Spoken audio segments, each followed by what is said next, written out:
mag-secret file ay ilike mo muna ang video na to at mag-subscribe na sa aming YouTube channel. Don't forget to click the notification bell para hindi ka nahuhuli sa latest episode ng DJ Rocky's Secret Files.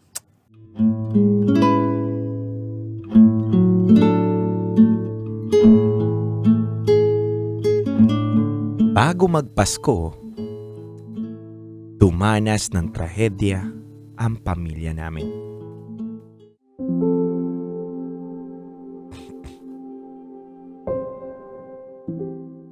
Dear Titangelo and Rocky Terra,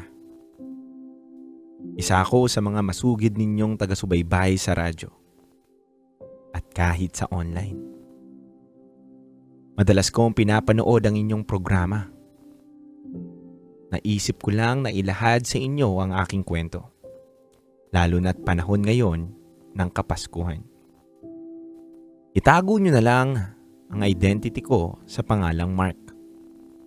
At ito ang aking secret file.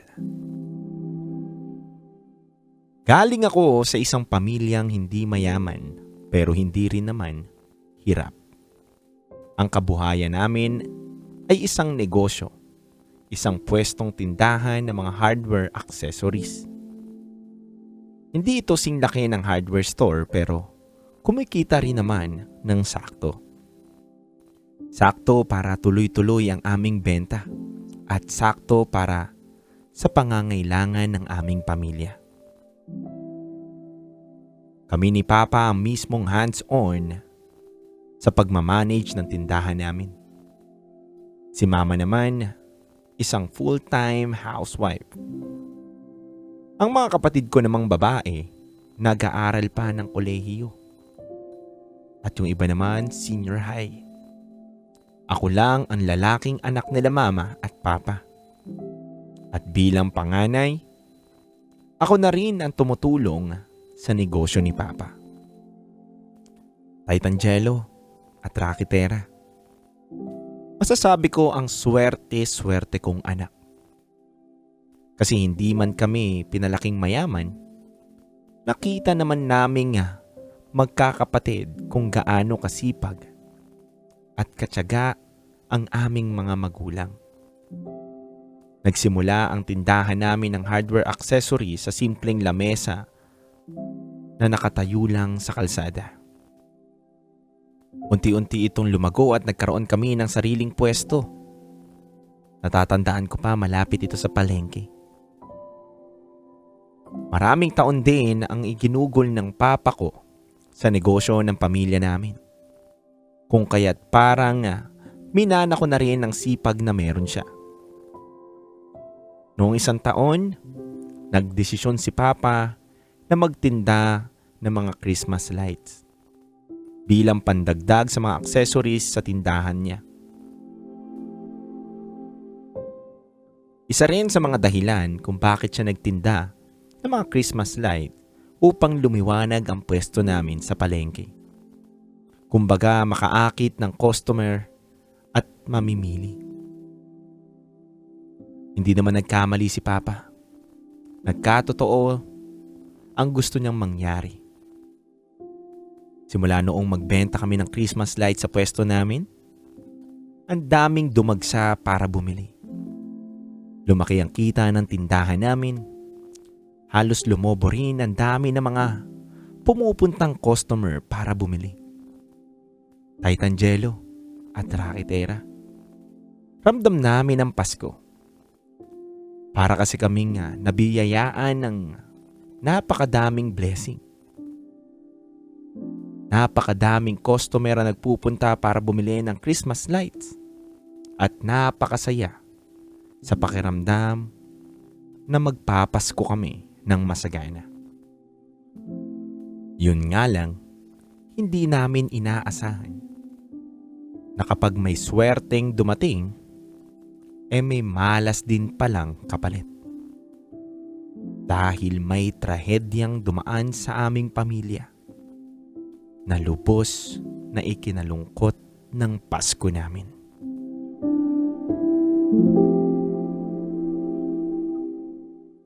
DJ Jello, DJ Rocky, Nasunog ang tinitirhan naming bahay. Isang linggo bago sumapit ang Pasko, naabo ang tahanan namin. Lahat ng stocks ng Christmas lights na ibinebenta namin, pati na ang ibang items na sa tindahan namin, ay tila naging abo na lamang. Sunog na sunog at wala kang makikitang gamit na natira sa loob ng bahay namin.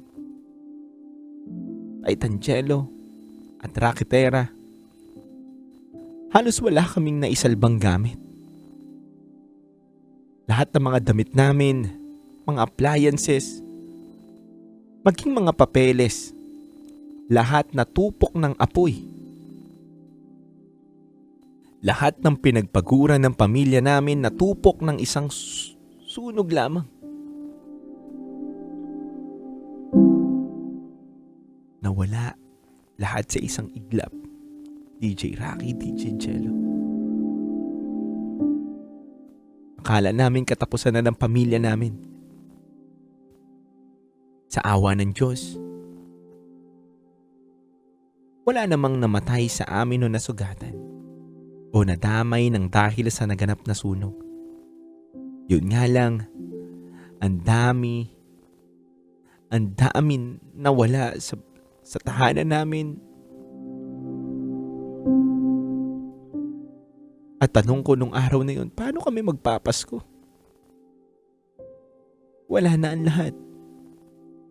Wala na ang lahat ng itinitinda namin. Wala na rin kami mga ari-arian. Paano nang kinabukasan namin? Tangelo at raketera, hindi pa rin naman kami pinabayaan ni Lord. Hindi namin inaasahan na sa kabila ng lahat ng mga nawala sa amin, ang daming taong ipinadala ng Panginoon para tulungan kami. May mga kaibigan na agad na pinuntahan kami at inabutan ng iba't ibang klase ng tulong. May mga nagbigay ng pera, may mga nagbigay ng basic na pangangailangan gaya ng pagkain, tubig, damit at meron ding nag-donate ng mga appliance na hindi na nila ginagamit. May mga nag-alok na doon na muna kami manuluyan sa kanilang tirahan upang makapagpahinga na maayos. Ang daming tumulong. Halos hindi namin mabilang.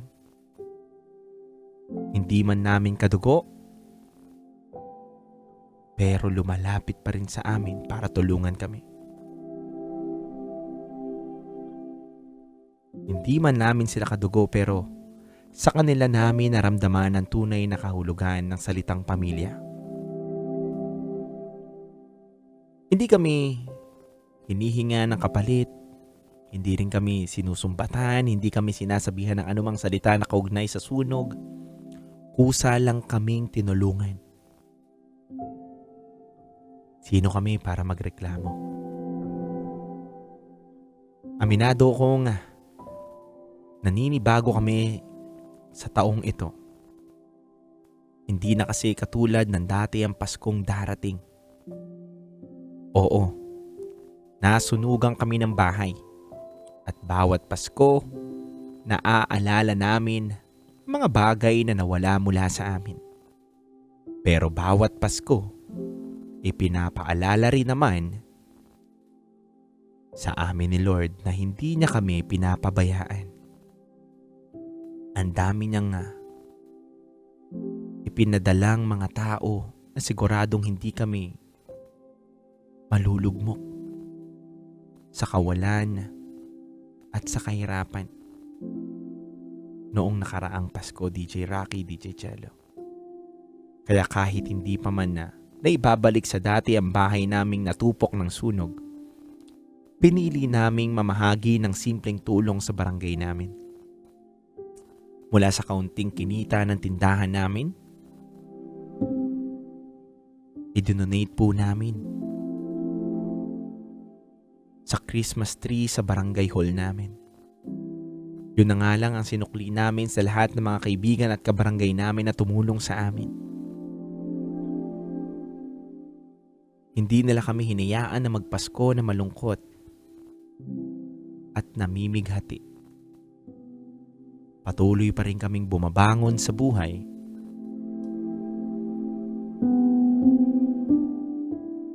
at naniniwala pa rin na may pag-asa. Titangelo, Rakitera, aminin ko may kaunting takot pa rin. May kaunting takot pa rin ako nararamdaman para sa kinabukasan namin. Pero di ba, hanggat buo ang aming pamilya at patuloy kaming nananalig sa may kapal, wala kaming dapat katakutan. Ipinapaubaya na lang namin sa Panginoon ang lahat. Sana lahat ng nakikinig ngayon ay maramdaman din na hindi tayo pinapabayaan ni Lord. Maligayang Pasko sa inyong lahat.